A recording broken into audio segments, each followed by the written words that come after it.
Hello and welcome to a lecture on the main types of programming errors. I'm Professor Sliminski, and I'm going to take you through this lecture and explain the three main programming errors which will occur when you program. The three main errors you're going to get are syntax errors, logical errors, and runtime errors. So let's take a look at what each one does. A syntax error occurs when you type something wrong in C++. The program will not compile. It won't turn into machine code and it won't run. These are the easiest errors to fix. These are the errors, if you're going to get them, these are the ones you want.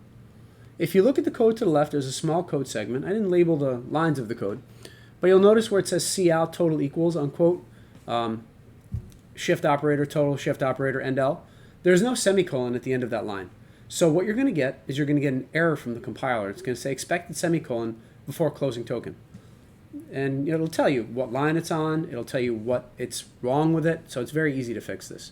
The code segment to the left violates a rule for the compiler. The compiler will usually list the line error located and the reason for the error. In this case, the cout statement doesn't have a semicolon. Just so you know, not all statements in C++ have a semicolon. We're not going to go through that now, but in this particular case, you violated the rule. Let's look at logical errors. Logical errors will allow a program to run and terminate normally, but you'll get the wrong result from your answer. These are hard to find. These are generally harder. Some examples of logical errors might be placing a semicolon after an if statement or a while loop.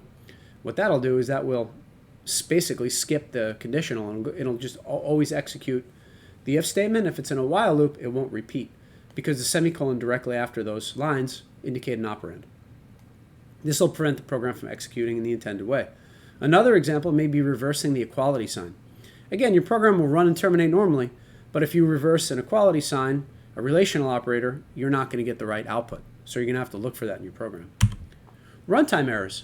A runtime error will allow a program to compile and run, but the program will terminate abnormally.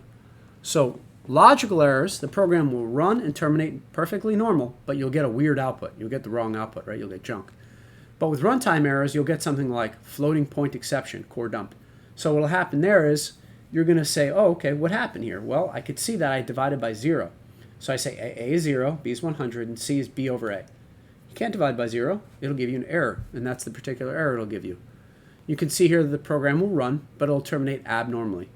Other C++ runtime errors exist as well, like out-of-bounds errors for arrays or vectors, null pointer exceptions, which we'll discuss later in the course. So just to recap, the three main errors are syntax, logical errors, program compiles, program runs, program terminates normally, but you end up with the wrong output.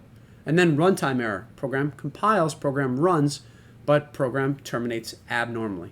Thank you for watching and have a good day.